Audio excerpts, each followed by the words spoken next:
she feels frustrated as to what, like, she thinks she's so brilliant as she is, like, why is she doing this? And I think she finds that really frustrating and infuriating, that why is she being sort of fake, I guess. That's how she feels.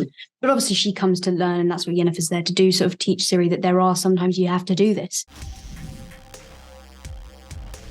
How are you all this fine day? Very well. How are you? I'm doing great. I had a great time with Witcher Season 3. Especially, Anya, we finally got to see Yennefer and Geralt really, forming a family with Ciri, despite past abandonments and betrayals.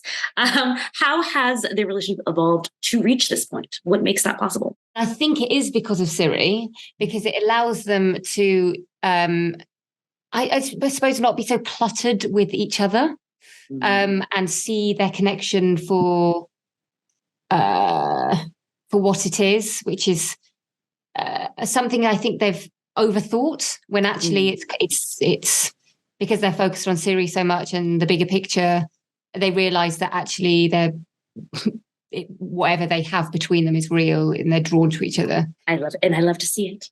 Also, I love to see Ciri working on her powers, Freya. It's really cool to see that growing. What do you think is the biggest obstacle to reaching her full potential? Her self-doubt is definitely her biggest obstacle. She has all the potential. She just doubts herself constantly.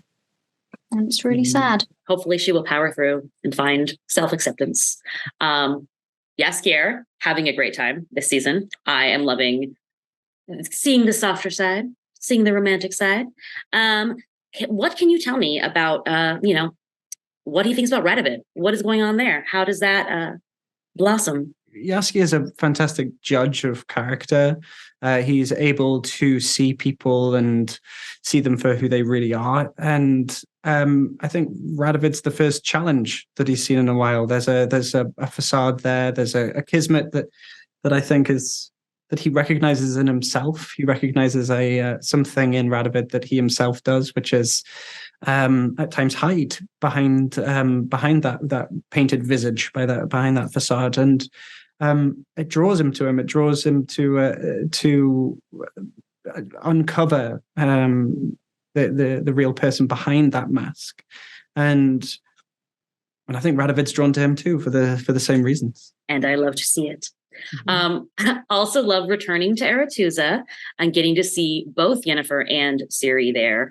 What can you say about the evolution of the Brotherhood, and then all of the divided loyalties? What to do with Nilfgaard, what to do with Ciri?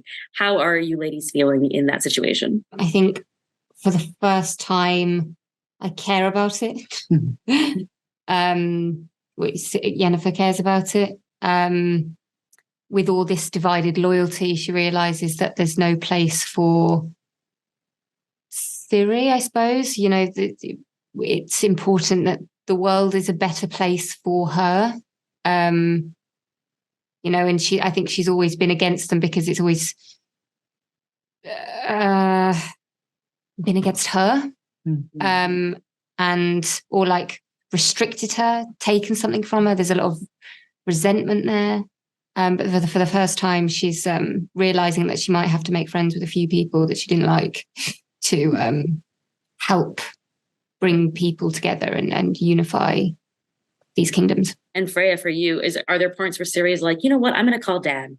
Mom is just not cutting it right now. Exactly. And that is what happens pretty much. I think she just struggles to just see Yennefer in a new kind of light, and not the Yennefer that she feels she knows. And I think she feels frustrated as to what, like, she thinks she's so brilliant as she is, like, why is she doing this? And I think she finds that really frustrating and infuriating, that why is she being sort of fake, I guess. That's how she feels. But obviously she comes to learn, and that's what Yennefer's there to do, sort of teach Ciri that there are sometimes you have to do this. You can't always, unfortunately, be entirely yourself in the world that they're living in, where it's so political, and there's so many people with so many different motives, and Yennefer's there to give Ciri that perspective. But I think initially Ciri is just overwhelmed by it. She doesn't like it. She's come from a group, hanging out with a group of witches, and they're all very, I don't know, like together, and there isn't really this fake thing. It's just everyone's just having, and I think then that environment is very different for her, and she's not a fan of it. And so yeah, she's kind of like, where's Geralt? I'm stuck. And I also think she feels really disappointed in herself that she's ended up, they've ended up arguing, and I don't think she likes that either. So she's just a bit overwhelmed. Well, thank you all so much. You're all fabulous this season, and I cannot wait to see your interactions with new face Geralt next season.